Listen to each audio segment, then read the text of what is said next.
Hello everyone, welcome to my channel से अभी with Ashok. Friends, आज हम बीएफएम के मॉड्यूल ए में चैप्टर नंबर 4 का पार्ट 2 करेंगे। तो फ्रेंड्स, इसमें हम बेसिकली जानेंगे कि लेटर ऑफ क्रेडिट कितने टाइप के होते हैं। तो लेटर ऑफ क्रेडिट के बारे में हमने पिछले लेक्चर में ही पढ़ लिया फ्रेंड्स। तो एक बार फिर से मैं आपको बता देता हूँ कि लेटर ऑफ क्रेडिट क्या होता है, ताकि एक बार रेफरेंस हो जाएगा। तो लेटर ऑफ क्रेडिट एक तरीके की अंडरटेकिंग होती है। फ्रेंड ध्यान रखिएगा कि बैंक जो है एक तरीके की अंडरटेकिंग इशू करता है। बैंक के लिए लेटर ऑफ क्रेडिट क्या होता है? अंडरटेकिंग होती है। किसके बिहाफ पर इशू करता है बैंक अंडरटेकिंग? ये इंपोर्टर के बिहाफ पर या बायर के बिहाफ पर, है ना। इंपोर्टर या बायर कहता है कि आप हमारे लिए एक लेटर ऑफ क्रेडिट ओपन कर दीजिए, तो फिर बैंक उनके लिए एक लेटर ऑफ क्रेडिट ओपन कर देता है। और किसके लिए ओपन, किसके फेवर में करता है? बेनिफिशियरी या जो सेलर होता है या एक्सपोर्टर होता है उसके फेवर में इशू करता है। अब एक बार जो है एक्सपोर्टर सारा का सारा सामान जो है भेज देता है दूसरे देश में या इंपोर्टर के पास में, तो उसे सारे डॉक्यूमेंट्स ले जा करके जो है इशूइंग बैंक को दिखाने होते हैं। किसको दिखाना होता है? इशूइंग बैंक को, या फिर जो है नॉमिनेटेड बैंक। इशूइंग बैंक जिस बैंक को नॉमिनेट कर दे, जैसे हमने कन्फर्मिंग बैंक और निगोशिएटिंग बैंक भी देखा था, उसको दे देगा। जब वो उसको डॉक्यूमेंट दिखा देगा और उस डॉक्यूमेंट की सारी टर्म्स एंड कंडीशंस अगर फुलफिल होंगी, है ना, लेटर ऑफ क्रेडिट की सारी टर्म्स और कंडीशन अगर फुलफिल होंगी, तो जो अमाउंट उसको मिलनी है लेटर ऑफ क्रेडिट के अकॉर्डिंग, किसको? एक्सपोर्टर या सेलर को, वो अमाउंट उसे पे कर दी जाती है फ्रेंड्स। ओके, तो बेसिकली लेटर ऑफ क्रेडिट यही होता है। मैंने आपको लेटर ऑफ क्रेडिट में पूरा बाकायदा समझाया था कि यहाँ पर एक बायर होता है, यहाँ पर एक सेलर होता है, यहाँ पर कौन सा बैंक होता है फ्रेंड्स? Issuing bank. और केवल इकलौता इशूइंग बैंक ही होता है जो बायर की कंट्री में होता है। बाकी सारे बैंक, इधर कौन सा बैंक होता है? एडवाइजिंग बैंक होता है। फिर कौन सा बैंक आता है? कन्फर्मिंग बैंक आता है। फिर कौन सा बैंक आता है? निगोशिएटिंग बैंक आता है। फिर कौन सा बैंक आता है फ्रेंड्स? रिम्बर्सिंग बैंक आता है। ये सारे बैंक जो है सेलर की कंट्री में होते हैं, राइट। तो इशूइंग बैंक जो है बायर की कंट्री में होता है, और एडवाइजिंग, कन्फर्मिंग, निगोशिएटिंग, रिम्बर्सिंग सारे बैंक जो है सेलर की कंट्री में होते हैं। ये सारी बातें हमने पिछले लेक्चर में बहुत अच्छे से समझी हुई हैं। अब यहाँ पर मैं इसे समरी में बताऊंगा फ्रेंड्स, कि बिल्कुल हल्का हल्का समझते हुए चलेंगे, कि अगर आपको थोड़ा सा ध्यान ही रखना हो इतने सारे type of credit, letter of credit के बारे में, तो ध्यान रखने के लिए बता रहा हूँ मैं। Revolving letter of credit, sorry, revocable letter of credit क्या होता है फ्रेंड्स? तो देखिए, रिवोक करने का मतलब होता है कैंसिल कर देना या चेंज कर देना, अमेंड कर देना। तो ऐसा लेटर ऑफ क्रेडिट जिसे जो है चेंज किया जा सके या कैंसिल किया जा सके बिना कंसेंट ऑफ बेनिफिशियरी। जो एक्सपोर्टर है, जिसको पैसे मिलने हैं, उसके लिए आपने लेटर ऑफ क्रेडिट बनवाया। मान लीजिए कोई एक लेटर ऑफ क्रेडिट हमने 1 लाख का बनवाया, और एक्सपोर्टर के पास, एक्सपोर्टर ने क्या किया? सारा सामान हमें भेज दिया, और उसके बाद में इसी बीच जो है लेटर ऑफ क्रेडिट को आपने कैंसिल कर दिया, रिवोक कर दिया। तो उस केस में एक्सपोर्टर ने सामान तो भेज दिया, पर लेटर ऑफ क्रेडिट हो गए कैंसिल, तो उसको कोई पैसा नहीं मिलेगा। तो इसलिए ऐसा लेटर ऑफ क्रेडिट जो कैंसिल किया जा सके बिना बेनिफिशियरी की कंसेंट के, उसकी बिना रजामंदी के या हाँ कहने के, अगर हम कैंसिल कर देते हैं तो उसे रिवोकेबल लेटर ऑफ क्रेडिट करते हैं। और ये अच्छा नहीं होता, लोग इसे पसंद कम करते हैं, एक्सपोर्टर इसे बिल्कुल नहीं पसंद करते हैं। तो उसी के लिए आता है irrevocable of letter of credit. Irrevocable जो होता है विच कैन नॉट बी, जो नहीं अमेंड किया जा सकता, जिसे चेंज या कैंसिल नहीं किया सकता है बिना बेनिफिशियरी। बेनिफिशियरी कौन होता है फ्रेंड्स? जो आपका सेलर होता है या एक्सपोर्टर होता है, जिसे सामान भेजना है, जिसे पैसे मिलने हैं, डॉलर मिलना है, उसे बेनिफिशियरी कहते हैं। तो अगर उसकी इच्छा के बगैर, उसके मतलब उसकी कंसेंट के बगैर हम चेंज या अमेंड ना कर सके, चेंज ना कर सके, कैंसिल ना कर सके उसकी कंसेंट के बगैर, तो उसे इररिवोकेबल लेटर ऑफ क्रेडिट कहते हैं। और ऐसी लेटर ऑफ क्रेडिट ज़्यादा प्रेफर की जाती है, क्योंकि अगर लेटर ऑफ क्रेडिट जो है उसने अपना सारा सामान भेज दिया और आपने लेटर ऑफ क्रेडिट कैंसिल कर दिया, रिवोक कर दिया, रिवोकेबल कर दिया, तो उसे तो नुकसान हो गया, पैसे तो मिलने ही नहीं है। इसीलिए वो ऐसे लेटर ऑफ क्रेडिट को प्रेफर करेंगे जो बीच में कैंसिल ना हो, उसे पैसे मिल सकें। ओके, फिर आता है फ्रेंड्स आपका ट्रांसफरेबल लेटर ऑफ क्रेडिट। अब लेटर ऑफ क्रेडिट एक इशू हुआ, इसी लेटर ऑफ क्रेडिट को आप फर्दर फिर से किसी और दूसरे को जो है ट्रांसफ़र कर दीजिए, तो इसे friends transferable letter of credit कहते हैं। अब इसमें देखिए, ट्रांसफर, ये लेटर ऑफ क्रेडिट है, इसको आपने क्या किया? मान लीजिए 1 लाख रुपए का लेटर ऑफ क्रेडिट था, उसको आपने 3 लोगों को बांट दिया। मान लीजिए ए को दे दिया, बी को दे दिया और सी को दे दिया। इसको 30,000, इसको 30,000, इसको 40,000 रुपये का लेटर ऑफ क्रेडिट दे दिया। तो ये अलाउड है, इसकी कोई दिक्कत नहीं। ऐसा किया सकता है कि एक लेटर ऑफ क्रेडिट लीजिए और उसको स्प्लिट कर दीजिए और 3 लोगों में बांट दीजिए, 4 में बांट दीजिए, वो कोई इशू नहीं है।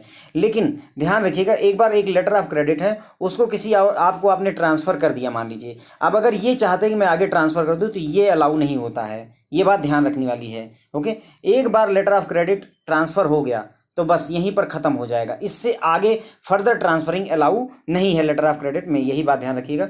तो letter of credit which can be transfer from one beneficiary to another, उसे ट्रांसफरेबल लेटर ऑफ क्रेडिट कहते हैं। और ट्रांसफ़र ओनली वंस, एक ही बार ट्रांसफ़र किया जा सकता है ना, लेकिन एक से ज़्यादा लोगों को ट्रांसफ़र किया जा सकता है। देखो ट्रांसफ़र केवल एक बार होगा। ये लेटर ऑफ क्रेडिट राम से उठ करके श्याम को चला गया, ये अलाउड है, इससे आगे नहीं अलाउ है। जबकि राम ने श्याम, मोहन और किसी को दे दिया तो वो कोई दिक्कत नहीं होती। Multiple parties can be there, multiple party हो सकती हैं, लेकिन मल्टीपल टाइम्स ट्रांसफ़र नहीं हो सकता। ट्रांसफ़र सिर्फ एक बार होता है। ओके, उसके बाद में फ्रेंड्स अब ट्रांसफरेबल लेटर ऑफ क्रेडिट हो गया। Red clause letter of credit क्या होता है?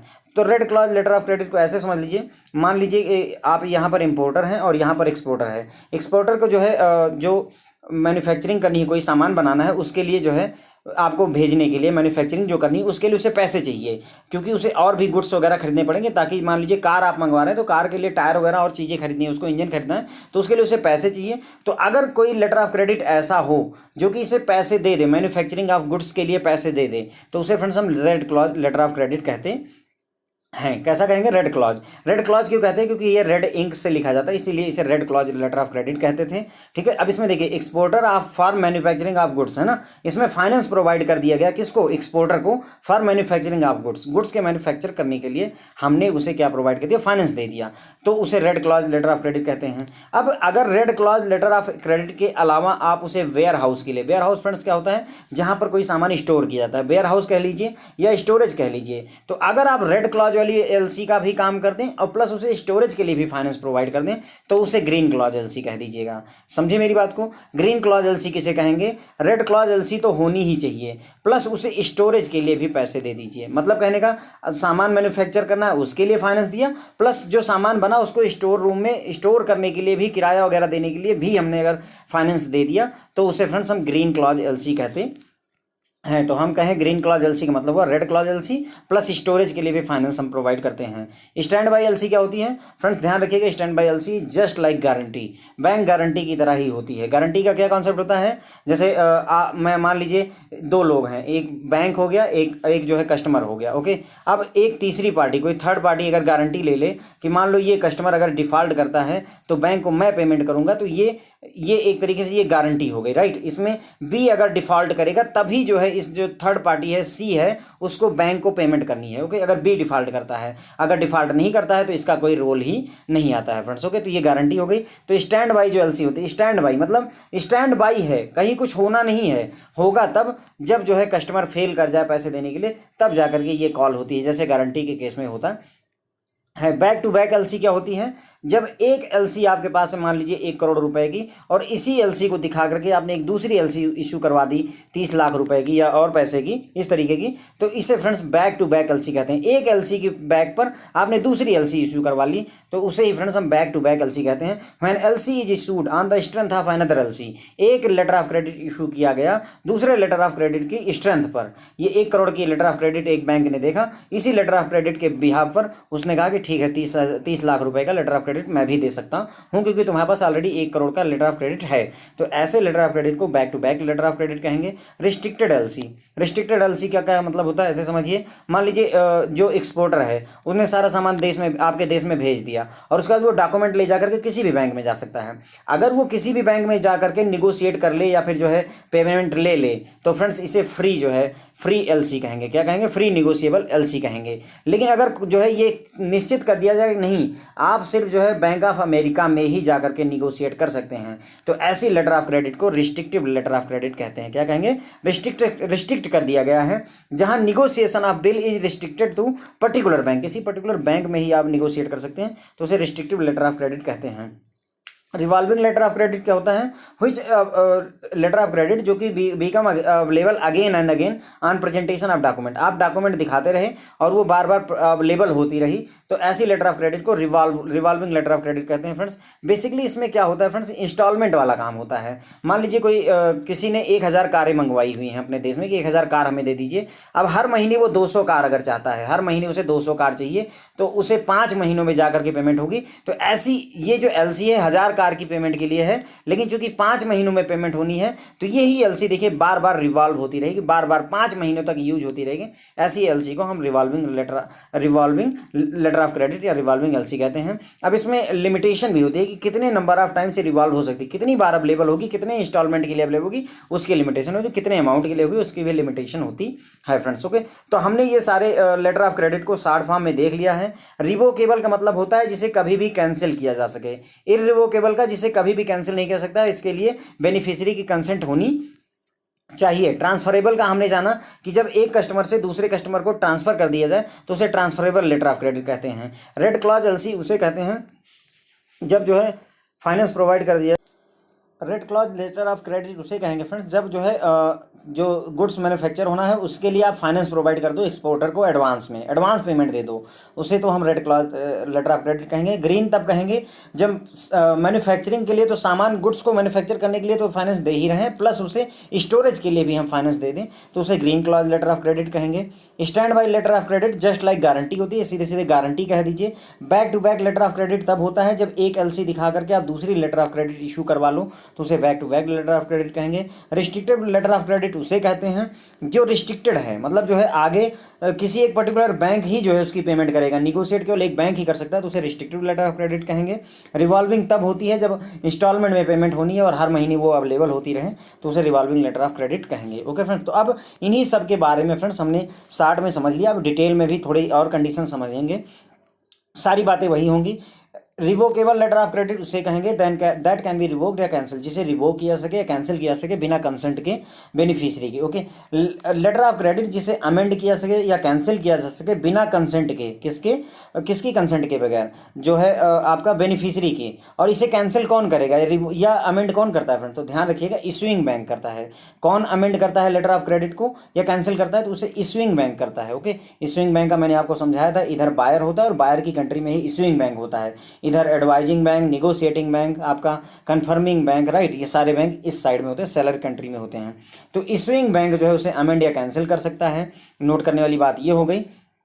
और जो ये ऐसी लेटर ऑफ क्रेडिट होता है फ्रेंड्स जिसे कभी भी कैंसिल किया जा सके तो वो बहुत ज़्यादा रेयरली यूज होती है, क्योंकि अगर लेटर ऑफ क्रेडिट आपने इशू करवा दिया रिवोकेबल लेटर ऑफ क्रेडिट आपने इशू करवा लिया और गुड्स जो है एक्सपोर्टर ने भेज दिया और इधर इशूइंग बैंक ने उठा करके लेटर ऑफ क्रेडिट को कैंसिल कर दिया, या 1 लाख रुपए की लेटर ऑफ क्रेडिट थी उसे 10,000 रुपये की कर दिया। अब जब ये एक्सपोर्टर डॉक्यूमेंट लेकर जाएगा तो उसे 10,000 रुपये की पेमेंट होगी, जबकि एक्चुअल में उसे 1 लाख की पेमेंट होनी थी। इसलिए इस तरीके की लेटर ऑफ क्रेडिट को बिल्कुल अच्छा नहीं माना जाता और एक्सेप्ट नहीं किया जाता है। ओके, अब एक केस ये भी होगा, मान लीजिए कि जो है लेटर ऑफ क्रेडिट जो है यहाँ पर इशूइंग बैंक था, उसने क्या किया, इशूइंग बैंक ने लेटर ऑफ क्रेडिट जो है कैंसिल कर दिया। अब अगर जो है ये इधर मान लीजिए निगोशिएटिंग बैंक है जिसने पेमेंट कर दी, अब अगर निगोशिएटिंग बैंक ने पेमेंट कर दी और ये जो इशूइंग बैंक है उसने उसकी कंफर्मेशन पहुँचने के पहले जब issuing bank letter of credit को कैंसिल करेगा तो ये तुरंत ही जो है बताएगा निगोशिएटिंग बैंक को कि भैया हमने लेटर ऑफ क्रेडिट कैंसिल कर दिया, आप पेमेंट मत करिए। तो अगर मान लो पहले इन्फॉर्मेशन पहुंच गई तो निगोशिएटिंग बैंक पेमेंट नहीं करेगा, तब तो कोई दिक्कत ही नहीं है। लेकिन अगर मान लो कि पेमेंट हो चुकी है और तब जाके इनकी मान लीजिए 2 बजे पेमेंट कर दी, निगोशिएटिंग बैंक ने 2 बजे जो है $1 लाख उठा करके पेमेंट कर दी और आप जो है 3 बजे इशूइंग बैंक कह रहा है कि हमने लेटर ऑफ क्रेडिट को कैंसिल कर दिया, तो भैया अब तो निगोशिएटिंग बैंक पैसे दे चुका है $1 लाख। अब इसका मतलब ये हुआ कि जो इशूइंग बैंक है उसको ये $1 लाख निगोशिएटिंग बैंक को देने ही पड़ेंगे। ओके फ्रेंड, तो अगर जो है निगोशिएटिंग बैंक ने पेमेंट कर दी है और कैंसिलेशन नोटिस मिलने से पहले ही कर दी है तो इशूइंग बैंक जिम्मेदार होगा कि वो निगोशिएटिंग बैंक को पैसे दे। ओके, तो ये 1-2 बातें थी।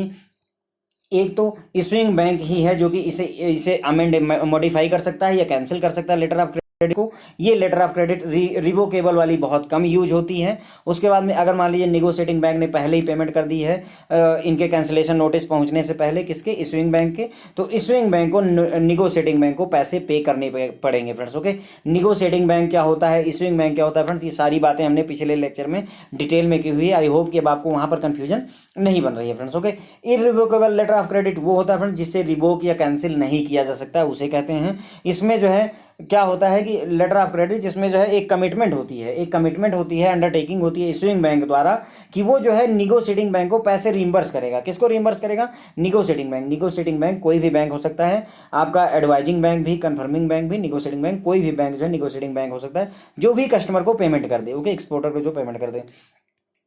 एक बात ध्यान रखिएगा, हमेशा जो लेटर ऑफ क्रेडिट है उसकी सारी टर्म्स एंड कंडीशन फुलफिल होंगी तभी पेमेंट होती है। सेलर को पैसे तभी मिलेंगे जब लेटर ऑफ क्रेडिट की सारी टर्म्स एंड कंडीशंस फुलफिल होंगी। ओके, तो लेटर ऑफ क्रेडिट जो होता है, जो इररिवोकेबल होता है, इश्यूइंग बैंक जो है उसमें कमिटमेंट करता है कि वो निगोशिएटिंग बैंक को पैसे दे देगा अगर सारी कंडीशंस फुलफिल होती हैं। और लेटर ऑफ क्रेडिट जो होता है, इररिवोकेबल जो लेटर ऑफ क्रेडिट होता है, उसे कैंसिल या अमेंड, मॉडिफाई नहीं कह सकता बिना सभी पार्टी के कंसेंट के।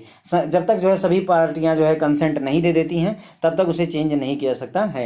अब हम अगर कहें तो इररिवोकेबल जो एलसी होती है वो अनकंडीशनल अंडरटेकिंग होती है। ध्यान दीजिएगा, वैसे तो जो लेटर ऑफ क्रेडिट होता है वो आपका अंडरटेकिंग होता है, लेकिन जो आपकी इररिवोकेबल लेटर ऑफ क्रेडिट है वो अनकंडीशनल अंडरटेकिंग होती है। और ये अनकंडीशनल अंडरटेकिंग किसके लिए है? इशूइंग बैंक के लिए, कि भाई अगर जो है आप हमें सारे डॉक्यूमेंट्स दोगे तो हम आपको पेमेंट करेंगे। ओके, अब सारी की सारी एलसी देखो, लेटर ऑफ क्रेडिट इशू हुआ, अगर कुछ नहीं लिखा है लेटर ऑफ क्रेडिट पे तो हमेशा ध्यान रखिए कि वो इररिवोकेबल ही है। अगर रिवोकेबल लेटर ऑफ क्रेडिट है तो वो जो है लेटर ऑफ क्रेडिट में स्पेशली लिखा होना चाहिए। अगर रिवोकेबल नहीं लिखा है तो बाय डिफ़ॉल्ट सारी लेटर ऑफ क्रेडिट जो है इररिवोकेबल ही होते हैं, कैंसिल नहीं किए जा सकते हैं। तो अगर लेटर ऑफ क्रेडिट के फेस पर कुछ नहीं लिखा है, लेटर ऑफ क्रेडिट पर रिवोकेबल है या इररिवोकेबल है, तो ये हमेशा इररिवोकेबल ही मानी जाएगी, ध्यान रखिएगा।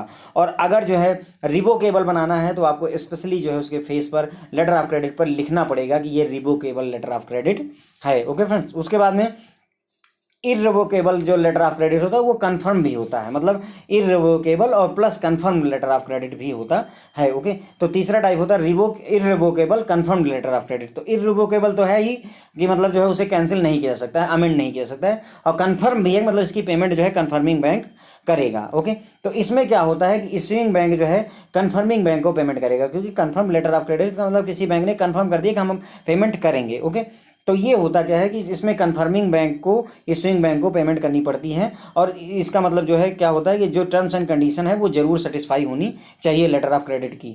ओके, तो कंफर्म है लेटर ऑफ क्रेडिट, मतलब कंफर्मिंग बैंक का रोल आ चुका है। पीछे हम क्या कह रहे थे, निगोशिएटिंग बैंक कह रहे थे, क्यों? क्योंकि निगोशिएटिंग बैंक जो है पेमेंट कर रहा था, लेकिन यहाँ हम कंफर्मिंग बैंक क्यों कह रहे हैं? क्योंकि लेटर ऑफ क्रेडिट एक बार कंफर्म हो गया तो पेमेंट कंफर्मिंग बैंक ही करता है। ओके, तो कंफर्मिंग बैंक ने अगर पेमेंट कर दी तो उसे कौन रिम्बर्स करेगा? इश्यूइंग बैंक जो है उसे पैसे देगा। ओके, उसके बाद में इसमें क्या होता है कि एडिशनल अंडरटेकिंग ले लेता है कौन? कंफर्मिंग बैंक के ऊपर एक एडिशनल जिम्मेदारी आ जाती है कि अब आप उसे पेमेंट करनी ही होगी अगर लेटर ऑफ क्रेडिट जो है सारे डॉक्यूमेंट्स प्रेजेंट कर दिए जाते हैं। ओके, तो कंफर्मिंग बैंक जो है आपका एडवाइजिंग बैंक भी हो सकता है।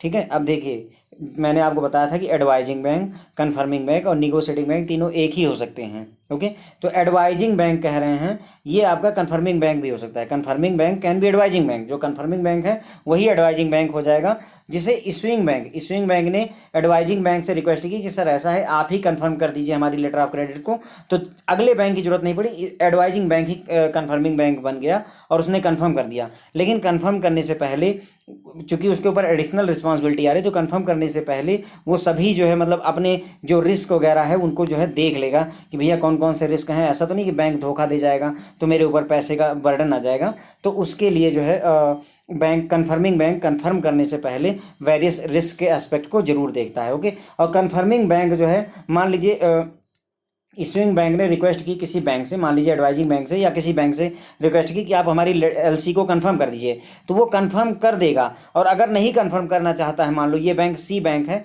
वो कंफर्म नहीं करना चाहता, तो वो इमीडिएटली जो है इश्यूइंग बैंक को इन्फॉर्म कर देगा कि भैया हम जो है कंफर्म करने के लिए रेडी नहीं हैं, हम कोई तरीके की जिम्मेदारी लेंगे नहीं। ओके, उसके बाद में अगर हम जो है शॉर्टकट में कहें तो कंफर्मिंग बैंक जो है वो इश्यूइंग बैंक के जो है मतलब शूज में अपने पैर डालता है ना, shoes in the issuing bank ना, steps into the shoes of issuing bank. Okay, तो कहने मतलब ये हुआ कि इधर हमारा हो गया कौन सा? इश्यूइंग बैंक, इधर हो गया था एडवाइजिंग बैंक, और एक हो गया था confirming bank.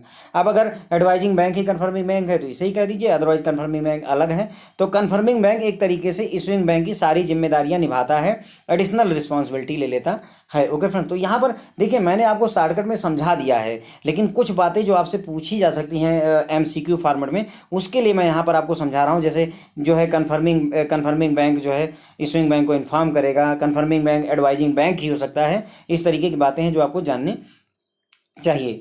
Transferable letter of credit के बारे में जानेंगे फ्रेंड्स। जिसे ट्रांसफर किया जा सकता है दूसरे को, उसे ट्रांसफरेबल लेटर ऑफ क्रेडिट कहते हैं। अब ये फुल ट्रांसफर की जा सकती है, $1,00,000 की है तो $1,00,000 की कर दी गई, या पार्शियल में कर दी गई, 30 इसको और 40 इसको की जा सकती है। और ये कौन करेगा, ट्रांसफर कौन करेगा, एडवाइजिंग बैंक करता है, ध्यान रखिएगा, at the request of beneficiary. ध्यान दीजिए कि जो ट्रांसफर होगी लेटर ऑफ क्रेडिट उसे कौन करेगा, इधर इशूइंग बैंक होता है कहाँ, बायर की कंट्री में, और उधर एडवाइजिंग बैंक होता है सेलर की कंट्री में। तो एडवाइजिंग बैंक आपका ट्रांसफर करता है किसकी रिक्वेस्ट पर, इशूइंग बैंक की रिक्वेस्ट पर, कि हाँ ठीक है सर ये 1,00,000 की एलसी है, आप ऐसा करो इसे 3 लोगों में जो है ट्रांसफर कर दो। ओके, अब उसके बाद में एक कंडीशन क्या थी इशूइंग बैंक की, कि एक से दूसरे में ट्रांसफर हो सकता है, या एक ही आदमी 3 लोगों को ट्रांसफर कर दे, ये अलाउड है। ओके, तो वही यहाँ पर लिखा हुआ है कि राम ने श्याम को ट्रांसफर कर दिया, या राम ने श्याम, मोहन और विनोद तीनों लोगों को ट्रांसफर कर दिया, ये अलाउड है।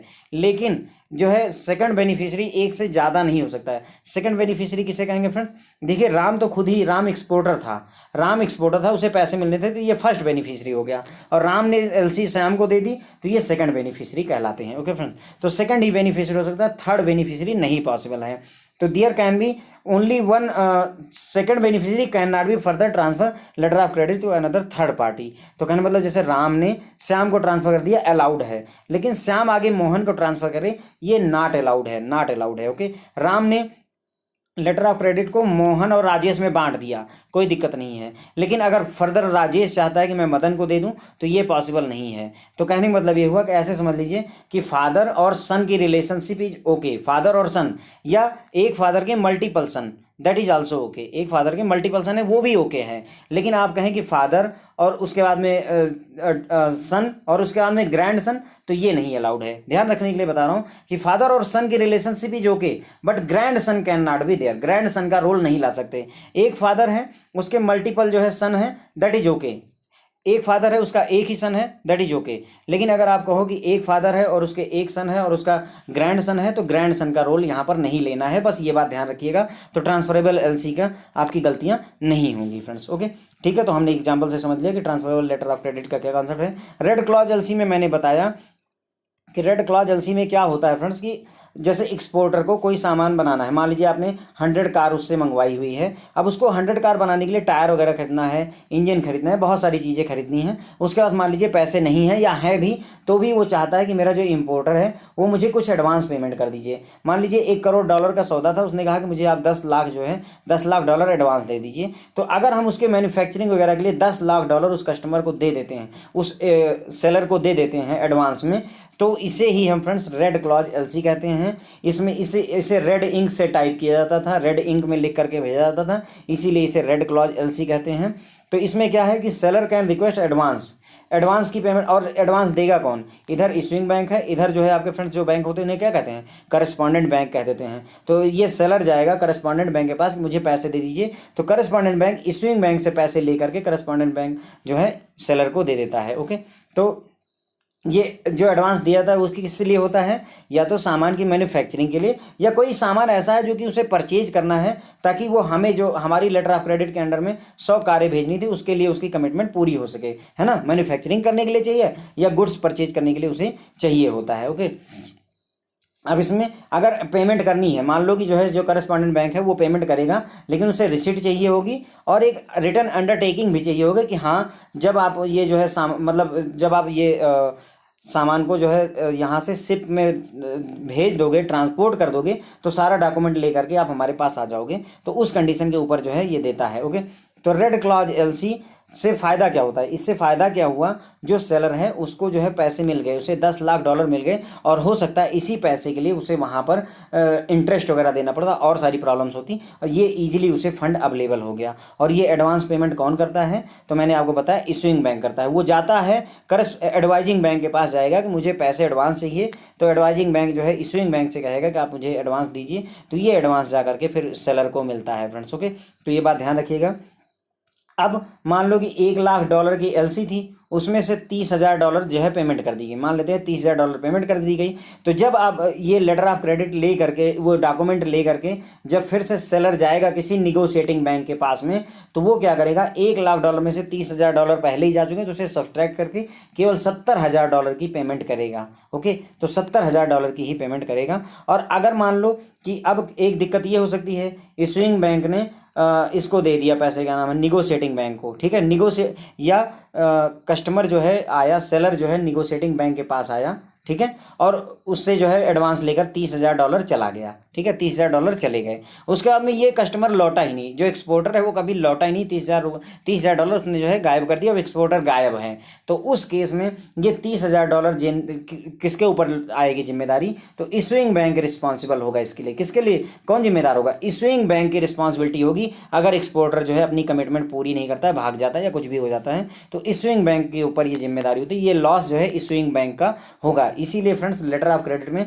बहुत ज़्यादा सावधानी बरती जाती है और अच्छा कमीशन लिया जाता है, क्योंकि लॉस होने के चांसेस बहुत ज़्यादा रहते हैं। ग्रीन क्लॉज एलसी का मैंने आपको बताया कि जब रेड क्लॉज एलसी और वेयर हाउस की फैसिलिटी और दे दी जाए तो उसे ही हम फ्रेंड्स क्या कहते हैं, ग्रीन क्लॉज एलसी कहते हैं। तो जो हमने लेटर ऑफ क्रेडिट था पिछले वाले में, उसमें हमने मैन्युफैक्चरिंग के लिए दिया था, या है ना, गुड्स की मैन्युफैक्चरिंग के लिए दिया था। अब अगर हम उसे स्टोरेज में, मान लीजिए मान लेते हैं कि आपको 1,00,000 जो है, 1,00,000 कॉटन की जो है वो चाहिए, 1,00,000 कॉटन के जो है कंबल चाहिए। फॉर एग्जांपल मान लेते हैं कि कंबल 1,00,000 कंबल आपको मंगाना है। अब वो बनाएगा तो उसको स्टोर करने के लिए 1,00,000 कंबल के लिए बहुत बड़ी स्टोरेज फैसिलिटी चाहिए, हो सकता है उसके पास ना हो। तो उस स्टोरेज फैसिलिटी के लिए भी अगर हम एडवांस देते हैं तो ही फ्रेंड्स इसे हम क्या कहते हैं, ग्रीन क्लॉज एलसी कहते हैं। ओके, तो अगर हम कहें तो ग्रीन क्लॉज एलसी जो है वो रेड क्लॉज एलसी से ज़्यादा सिक्योरिटी प्रोवाइड करती है। किसको, एक्सपोर्टर को, क्योंकि उसको सामान बनाने के लिए, मैन्युफैक्चरिंग के लिए भी पैसे मिल गए और प्लस स्टोरेज के लिए भी पैसे मिल गए हैं। ओके, अब आजकल क्या होता है, नाउ अडेज जो लेटर ऑफ क्रेडिट एक बैंक से दूसरे बैंक में या एक देश से दूसरे देश में भेजे जाते हैं, वो स्विफ्ट के जरिए भेजे जाते हैं। किसके जरिए भेजे जाते हैं फ्रेंड्स, स्विफ्ट के जरिए में भेजे जाते हैं। तो अब जो अभी अगर पूछा जाए कि लेटर ऑफ क्रेडिट जो है एक बैंक से दूसरे बैंक में किस मीडियम से ट्रांसफर होते हैं, तो स्विफ्ट के इलेक्ट्रॉनिकली भेजे जाते हैं, स्विफ्ट मैकेनिज्म को यूज करते हुए। लेकिन पहले के समय में जो लेटर ऑफ क्रेडिट होते थे वो टाइप किए जाते थे, और जब उसे रेड या ग्रीन में टाइप किया जाता है कलर के हिसाब से, और ग्रीन रेड कलर में टाइप किया जाता है, तो इसका मतलब कि जो है हम अटेंशन चाहते हैं कि जो एक्सपोर्टर है उसको पता चल जाए और जो निगोशिएटिंग बैंक है उसको पता चल जाए। उसने देखा कि हाँ ये रेड कलर में टाइप हुआ है, इसका मतलब ये हुआ कि हमें सिर्फ मैन्युफैक्चरिंग के लिए ही एडवांस देना है। और अगर उसने देखा कि ग्रीन कलर में टाइपिंग हुई है तो वो समझ गया कि हमें जो है मैन्युफैक्चरिंग प्लस वेयर हाउस में स्टोरेज करने के लिए भी पेमेंट देने की ज़रूरत है। ओके, तो अगर हम कहना चाहें तो ग्रीन क्लॉज एलसी का मतलब रेड क्लॉज एलसी, और उसी में जो है वेयर हाउस भी होता है। ओके फ्रेंड्स, आगे बढ़ेंगे। Back to back LC, back to back LC का मैंने आपको कॉन्सेप्ट समझाया था कि जब एक लेटर ऑफ क्रेडिट के उस पर जो है आप दूसरी लेटर ऑफ क्रेडिट इशू करवा लो तो उसे ही back to back letter of credit कहते हैं। When exporter arrange to issue LC in the favour of local supplier, है ना, यहाँ पर क्या हुआ, इसे मान लो 1 करोड़ रुपए की लेटर ऑफ क्रेडिट थी। अब उसको अपने लोकल सप्लायर 3-4 हैं, उनको भी थोड़ी बहुत पेमेंट करनी है ताकि वो भी कुछ सामान वगैरह खरीद सकें। तो उस केस में ये क्या करेगा, इसने बैंक में जाकर के बोला कि मेरे पास 1 करोड़ की लेटर ऑफ क्रेडिट है, आप ऐसा करो 30-30 लाख की जो है 2 लेटर ऑफ क्रेडिट इशू हमारे लिए इशू कर दो। अब चूंकि 1 करोड़ की लेटर ऑफ क्रेडिट ऑलरेडी है तो इस बैंक को 30-60 लाख रुपए की लेटर ऑफ क्रेडिट इशू करने में कोई इशू नहीं है। तो इस लेटर ऑफ क्रेडिट के बैक पर, इसी लेटर ऑफ क्रेडिट के दम पर या बैक पर आपने दूसरी जो लेटर ऑफ क्रेडिट इशू करवा लिया है, इसीलिए इसे friends back to back letter of credit कहते हैं। ओके, और back to back letter of credit का यूज जो है ज़्यादातर गुड्स जो लोकली प्रोक्योर करना होता है या कोई गुड्स इंपोर्ट करना होता है उसके लिए यूज होता है। आपको लोकल मार्केट में कोई जो है सामान खरीदना है उसके लिए यूज कर देते हैं, या कोई सामान है जो कि विदेश से मंगवाना पड़ रहा है ताकि आपकी जो डिमांड है वो पूरी की जा सके, तो उसके लिए ये यूज होते है। Okay, revolving letter of credit का मैंने आपको बताया था कि जब पेमेंट इंस्टॉलमेंट में होनी हो। ओके, जैसे कोई बायर है वो कहता है कि मुझे पार्शियल डिलीवरी चाहिए, स्पेसिफिक इंटरवल पर चाहिए। तो मतलब जैसे मान लीजिए मैंने आपको बताया था कि मान लीजिए किसी को 1000 कार चाहिए, लेकिन वो बोलता है कि हर महीने मुझे सिर्फ 200 कार दीजिए, तो 200 कार, फिर 200 कार, फिर 200 कार, ऐसे वो चाहिए। तो अब हमारे पास जो हमने लेटर ऑफ क्रेडिट देखा उसमें हमने देखा कि 1000 कार की कमिटमेंट होती है और 1000 कार की हम पेमेंट कर देते हैं। लेकिन यहाँ पर जरूरत है कि 200 कार की 1 महीने में पेमेंट करो, अगले महीने में 200 कार जब डिलीवर हो जाए तो अर्ली पेमेंट करो, अगले महीने फिर डिलीवर हो जाए तो अगले महीने पेमेंट करो। तो हमारी जो ये रिक्वायरमेंट है कि हर महीने ये जो लेटर ऑफ, एक ही लेटर ऑफ क्रेडिट हर महीने रिवॉल्व होता रहे, वही लेटर ऑफ क्रेडिट यूज होता रहे। नॉर्मली एक बार लेटर ऑफ क्रेडिट आपने सबमिट किया और पेमेंट हो गई, डील खत्म हो जाती है, लेकिन यहाँ पर डील ऐसा नहीं है। हर महीने जब तक 5 महीनों में 1000 लेटर वो कार शिप नहीं ट्रांसफ़र नहीं हो जाती हैं, तब तक ये लेटर ऑफ क्रेडिट रिवॉल्व करती रहेगी। इसीलिए फ्रेंड्स इसे रिवॉल्विंग लेटर ऑफ क्रेडिट कहते हैं। तो वही इन्होंने कहा कि बैंक वैसे तो लिएबल है टोटल वैल्यू के लिए, 1000 कार का जो दाम है उसके पूरी वैल्यू के लिए बैंक लिएबल है, जिम्मेदार है। लेकिन कंडीशन ये होती है कि जब तक पहली लेटर ऑफ मतलब जब तक पहली इंस्टॉलमेंट कंप्लीट नहीं होती, मतलब 200 कारें गई और उसके बदले में जो पेमेंट थी वो हो गई, तभी जा करके दूसरी वाली पेमेंट जो है आपकी शुरुआत होती है। वही लिखा हुआ है कि second partial payment is not effective until first instalment had been paid and so forth. मतलब कहने का कि दूसरी इंस्टॉलमेंट तभी पे होगी जब पहली निपट गई हो, और तीसरी तब होगी जब दूसरी पेमेंट हो चुकी हो, दूसरे का शिप मतलब जो है शिपमेंट हो चुकी हो गुड्स की। ओके, स्टैंड बाई एलसी और गारंटी में कोई फ़र्क नहीं होता है। देखिए गारंटी का कॉन्सेप्ट आपको याद होगा, जब आपने अपना बैंक ज्वाइन किया होगा तो बैंक ने कहा होगा कि आप ऐसा करिए 2 लाख रुपए की गारंटी ले आइए। तो गारंटी, अब मान लीजिए आप थे, है ना, आप ए हैं और बैंक बी है और आपके फादर हैं यहाँ पर, तो फादर आपके बिहाफ पर आपकी कोई वो नहीं है वैल्यू, यहाँ पर आपके बिहाफ पर आपके फादर ने कहा कि हाँ ठीक है मैं 2 लाख रुपए की गारंटी देता हूँ, यदि ये 2 साल से पहले बैंक आपका छोड़ देंगे तो मैं 2 लाख रुपए बैंक को पे करूँगा। तो फ्रेंड्स यही जो ये आपके फादर ने ये जो लिखित 2 लाख रुपए का एक रिटर्न स्टेटमेंट या अंडरटेकिंग दे दी, वही बैंक गारंटी होती है फ्रेंड्स। ओके, इसमें फादर की आपको पेमेंट नहीं करने की ज़रूरत है, अभी ज़रूरत नहीं है, लेकिन ज़रूरत पड़ सकती है अगर आपने 2 साल से पहले ही बैंक में रिजाइन डाल दिया, तो उस केस में आपके फादर को 2 लाख रुपए की पेमेंट बैंक को करनी पड़ जाएगी। तो यही फ्रेंड्स गारंटी का कॉन्सेप्ट होता है। उसी तरीके से स्टैंड बाई एलसी सेम एकदम उसी कॉन्सेप्ट के ऊपर होती है। एक लेटर ऑफ क्रेडिट आपने स्टैंड बाई बनवा लिया, इसका मतलब ये लेटर ऑफ क्रेडिट पेमेंट के पर्पज से नहीं है, ये बस केवल वहाँ पर स्टेबल है, मतलब कहने का अवेलेबल है। अगर जो है पार्टी, मतलब कहने का मान लीजिए यहाँ पर इंपोर्टर है, यहाँ पर एक्सपोर्टर है, अब लेटर ऑफ क्रेडिट जो है वो अगर स्टैंड बाई है तो एक्सपोर्टर के पास ये लेटर ऑफ क्रेडिट है, ठीक है, उसके पास है। अब अगर इंपोर्टर मान लीजिए $1 लाख का सौदा हुआ था, $1 लाख अगर पे कर देता है तो इस लेटर ऑफ क्रेडिट का कोई यूज नहीं है। वैसे ही जैसे आपने अगर बैंक नहीं छोड़ा होता तो आपके फादर को पैसे देने की जरूरत नहीं है, उसी तरीके से अगर इंपोर्टर ने $1 लाख उठा करके एक्सपोर्टर को पे कर दिया तो इस लेटर ऑफ क्रेडिट का नल एंड वाइड ही समझिए। लेकिन अगर ये डिफॉल्ट कर गए, ये बोले कि भैया हम तो पेमेंट करेंगे नहीं, अब बैंक की जिम्मेदारी है इस लेटर ऑफ क्रेडिट में कि अब वो पेमेंट करे एक्सपोर्टर को। ओके, तो stand by letter of credit और बैंक गारंटी दोनों एक ही कॉन्सेप्ट पर चलते हैं फ्रेंड्स। ओके, तो इसमें क्या होता है कि अगर जो है वो आपका जो सेलर है वो ये बात बता दे कि जो गारंटी दी मतलब जो है सर्विस जो है या पेमेंट जो है प्रोवाइड नहीं की गई है इंपोर्टर द्वारा, तो बैंक की अब ऑब्लिगेशन है कि वो उसे पे करे। ओके, तो इसमें क्या करेगा, एक डिक्लेरेशन देगा कि भाई लेटर ऑफ क्रेडिट में जो कस्टमर ने वादा किया था वो उस अपनी ऑब्लिगेशन से पेमेंट से फेल हो गया है, इसलिए अब आप पेमेंट हमें करिए स्टैंड बाई। तो अगर हम कहना चाहें स्टैंड बाई एलसी एक गारंटी होती है, पेमेंट इंस्ट्रूमेंट नहीं होता है। ध्यान रखिए कि स्टैंड बाई जो लेटर ऑफ क्रेडिट होता है वो एक गारंटी होती है, ना कि एक पेमेंट इंस्ट्रूमेंट होता है। नॉर्मली लेटर ऑफ क्रेडिट क्या होता है, आप लेटर ऑफ क्रेडिट लेकर गए, आपको पेमेंट मिल गई, लेकिन इस केस में ऐसा नहीं होता है। इस केस में आपकी लेटर ऑफ क्रेडिट तभी काम आएगी जब इंपोर्टर अपना जो है अपनी बात से पीछे हट जाए या पेमेंट ना करे। ओके, अब restricted letter of credit friends वो होती है जिसे फ्रीली निगोशिएट ना किया जा सके। मतलब कहने का मैंने आपको बताया था कि लेटर ऑफ क्रेडिट के डॉक्यूमेंट ले जा करके किसी भी सेलर किसी भी बैंक में बैठा हुआ है, किसी भी बैंक में चला जाए तो वहाँ पर निगोशिएट करके अगर अपनी लेटर ऑफ क्रेडिट के बदले में पैसे पा सकता है, डॉलर पा सकता है, तो उसे फ्रीली जो है निगोशिएबल लेटर ऑफ क्रेडिट कहते हैं। लेकिन अगर ये बात फिक्स कर दी जाए कि नहीं, ये लेटर ऑफ क्रेडिट का डॉक्यूमेंट सिर्फ एक ही बैंक में, बैंक ऑफ अमेरिका या सिटी बैंक में ही निगोशिएट हो सकता है, तो आपने रिस्ट्रिक्शन लगा दी, तो ऐसी लेटर ऑफ क्रेडिट को रिस्ट्रिक्टेड लेटर ऑफ क्रेडिट कह सकते हैं। तो may be restricted to any nominated bank by issuing bank, और इसे नॉमिनेट कौन करेगा, इशूइंग बैंक कहेगा कि ये जो है मतलब जो है नॉमिनेटेड बैंक, मैंने इसी बैंक को कहा है आपको पेमेंट यही बैंक करेगा, तो उसे ही रिस्ट्रिक्टेड लेटर ऑफ क्रेडिट कहते हैं। ओके, तो फ्रेंड्स हमने बेसिकली सारे लेटर ऑफ क्रेडिट कितने टाइप होते हैं वो सारी बातें हमने जान ली हैं। अब देखिए, अब मान लीजिए कि सिचुएशन ये होगी, मान लीजिए लेटर ऑफ क्रेडिट ले करके कस्टमर जाता है बैंक में, निगोशिएशन वाले बैंक में जाता है, या कन्फर्म बैंक में जाता है, या फिर एडवाइजिंग बैंक में जाता है, तो उसे पेमेंट देने के 4 तरीके हैं। पेमेंट 4 तरीके से उसे हो सकती है, उसी बारे में हम पढ़ेंगे। तो एक होता है साइड पेमेंट, ऐसे शार्ट में समझ लीजिए। साइड पेमेंट मतलब लेटर ऑफ क्रेडिट देखा और पेमेंट कर दी, तो ये साइड पेमेंट हो गई। ओके, तो ये देखिए यहाँ पर पहला है साइड पेमेंट, साइड क्रेडिट मतलब कहने का साइड एलसी जो होती है, साइड पेमेंट जब होती है तो beneficiary is able to get the payment on presentation of document. अगर मैंने आपको बताया कि लेटर ऑफ क्रेडिट के टर्म्स एंड कंडीशन कंफर्म होंगे तभी पेमेंट मिलती है।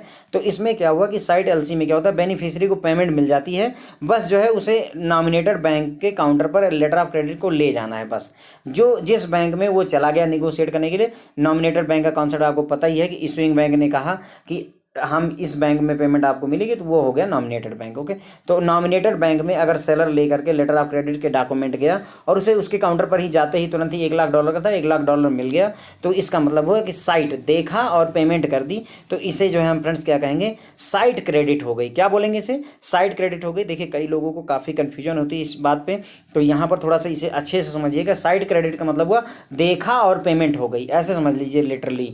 तो यहाँ पर क्या हुआ, आपने डॉक्यूमेंट दिखाया और आपको पेमेंट हो गई, तो डॉक्यूमेंट अगेंस्ट पेमेंट कहेंगे। क्या कहेंगे इसे फ्रेंड्स, डीपी कहते हैं इसे। साइट क्रेडिट को ही डॉक्यूमेंट अगेंस्ट पेमेंट कहते हैं, डीपी, यानी कि डॉक्यूमेंट के अगेंस्ट पेमेंट हो गई। ओके, या पेमेंट के अगेंस्ट डॉक्यूमेंट दिखाया गया। ओके, तो साइट क्रेडिट को ही डॉक्यूमेंट अगेंस्ट पेमेंट कहते हैं, D/P। तो अगर आ जाए तो कंफ्यूज मत होइएगा, अगर डॉक्यूमेंट अगेंस्ट पेमेंट लिखा इसका मतलब ये हुआ कि ये साइट जो है क्रेडिट होनी है, साइट लेटर ऑफ क्रेडिट है, मतलब कहने का कि डॉक्यूमेंट देखा और पेमेंट हो जानी है। दूसरा होता है फ्रेंड्स एक्सेप्टेंस क्रेडिट। क्या होता है, एक्सेप्टेंस क्रेडिट होता है। अब इसमें कैसे काम होता है, तो देखिए उसमें क्या था कि आप लेटर ऑफ क्रेडिट के डॉक्यूमेंट लेकर गए और जो है आपको पेमेंट हो गई। अब मान लीजिए ऐसा नहीं होता, मान लेते हैं कि आप लेटर ऑफ क्रेडिट के डॉक्यूमेंट लेकर के गए और बदले में बैंक ने आपको एक DD इशू कर दी, डिमांड ड्राफ्ट दे दिया, या फिर कोई बिल ऑफ एक्सचेंज, चेक को भी बिल ऑफ एक्सचेंज कहते हैं, आपको एक बिल ऑफ एक्सचेंज दे दिया और बोला कि अभी ऐसा करिए कि आप जो है 2 महीने बाद 3 तारीख को आइए, मान लेते हैं, तो हम आपको पेमेंट कर देंगे। तो अगर ऐसी पेमेंट का कॉन्सेप्ट चले कि मतलब जब आप गए तो आपको एक DD इशू कर दी गई, या फिर आपको एक bill of exchange BOE issue कर दिया गया और आपको बोला गया कि फ्यूचर में किसी पर्टिकुलर डेट पर आइएगा, ये लेटर ऑफ क्रेडिट में लिखा होता है पहले से ही कि किस डेट को मिलना है, तो उस डेट को जब आप जाओगे तो बैंक उस लेटर को एक्सेप्ट करेगा, उसे उस DD को या उस बिल ऑफ एक्सचेंज को एक्सेप्ट करेगा, इसीलिए इसे एक्सेप्टेंस क्रेडिट कह रहे हैं friends. Okay, the bill of exchange are drafts are drawn with a certain usance period. Friends usance का मतलब होता है जब फ्यूचर में पेमेंट होनी हो, ध्यान रखिए, यूशांस का मतलब होता है जब फ्यूचर में कोई पेमेंट होनी है। ओके, तो बिल ऑफ एक्सचेंज या जो ड्राफ्ट जो है आपके लिए बना दिया गया, उसमें सर्टेन यूशांस पीरियड, कुछ ईशांस पीरियड, निश्चित ईशांस पीरियड यानी 2 महीने के बाद के लिए बना दिया गया, और वो जो है पेबल है लेकिन एक्सेप्टेंस पर। जब आप फ्यूचर डेट में DD को लेकर जाओगे, उस DD को बैंक एक्सेप्ट करेगा और आप एक्सेप्ट करके पेमेंट कर देगा, तो ऐसे क्रेडिट को हम एक्सेप्टेंस क्रेडिट कहेंगे। डिफरेंस क्या हुआ, पहले केस में जब आप साइट वाले में गए तो आपने लेटर ऑफ क्रेडिट के डॉक्यूमेंट दिखाए मतलब जो है बैंक में, और उन्होंने पेमेंट कर दी। लेकिन अभी क्या हुआ, जब आप लेटर ऑफ क्रेडिट के डॉक्यूमेंट्स लेकर गए तो बैंक ने आपको एक DD काट के या चेक काट के दे दिया और बोला कि 2 महीने बाद आइए। तो अगर देखते ही पेमेंट कर दी, डॉक्यूमेंट देखा और पेमेंट कर दी, तो वो साइट क्रेडिट हो गया। और अगर इसने कहा कि हम आपको एक बिल ऑफ एक्सचेंज दे देते हैं या चेक दे देते हैं, और जब 2 महीने बाद आप आओगे, इस डेट को 3 तारीख को आओगे, 3 तारीख या 4 तारीख को आओगे, तो हम उसे एक्सेप्ट करेंगे और एक्सेप्ट करने के बाद पेमेंट करेंगे। तो फ्रेंड्स इसे क्या कहेंगे, एक्सेप्टेंस क्रेडिट कहेंगे। ओके, उसके बाद में जो ये आपका एक्सेप्टेंस क्रेडिट जिसे D/A कहते हैं, मतलब हुआ डॉक्यूमेंट अगेंस्ट एक्सेप्टेंस। क्या बोलेंगे, डॉक्यूमेंट्स अगेंस्ट एक्सेप्टेंस। और साइड वाले में क्या था, D/P, document against payment, payment के अगेंस्ट में डॉक्यूमेंट था, और यहाँ पर D/A, डॉक्यूमेंट अगेंस्ट एक्सेप्टेंस। तो यहाँ ध्यान रखने के लिए, वहाँ देखिए तुरंत ही पेमेंट हो गई थी तो डॉक्यूमेंट अगेंस्ट पेमेंट हो गया, और यहाँ पर जो है पेमेंट एक्सेप्टेंस के बाद होनी है तो डॉक्यूमेंट अगेंस्ट एक्सेप्टेंस हो गया। ठीक है, तो होप है कि ये आपको कन्फ्यूजन मिट गई होगी कि D/A और ये क्या चीज़ होती है। एक बात और, जो ईशांस पीरियड होता है कि आप 2 महीने बाद आइए, 3 तारीख को, वो वाली बातें जो है लिखी होती हैं, नंबर ऑफ डेज निश्चित होते हैं। और ये from the date of shipment हो सकता है, जिस डेट को आपने सामान भेजा उस डेट से, या जिस दिन बिल ऑफ एक्सचेंज बना है उस दिन से भी हो सकता है। मान लीजिए कि 10 जुलाई को सामान भेजा गया और आपसे बोला गया 2 महीने बाद आइए, तो जुलाई, अगस्त, सितंबर, इसका मतलब 10 सितंबर को जाना है, समझ लेते हैं एग्जाम्पल के लिए। और या फिर जो है जब आप 10 जुलाई को आपने शिपमेंट कर दी, लेकिन आप बैंक गए 15 जुलाई को अपना डॉक्यूमेंट लेकर के, और बैंक ने 15 जुलाई के बाद आपको कहा कि दो महीने बाद आइए, तो इसका मतलब 15, 2 जुलाई, मतलब जो 2 महीने जोड़ोगे तो आपको ये 15 जो है सितंबर को लेकर जाना है। ओके, तो वही कह रहे हैं कि चाहे आप जो है डेट ऑफ शिपमेंट से जोड़ सकते हैं, बैंक के ऊपर डिपेंड करेगा, या date of bill of exchange से भी किया जा सकता है। ओके, तीसरे टाइप का होता है डेफर्ड पेमेंट क्रेडिट होती है फ्रेंड्स।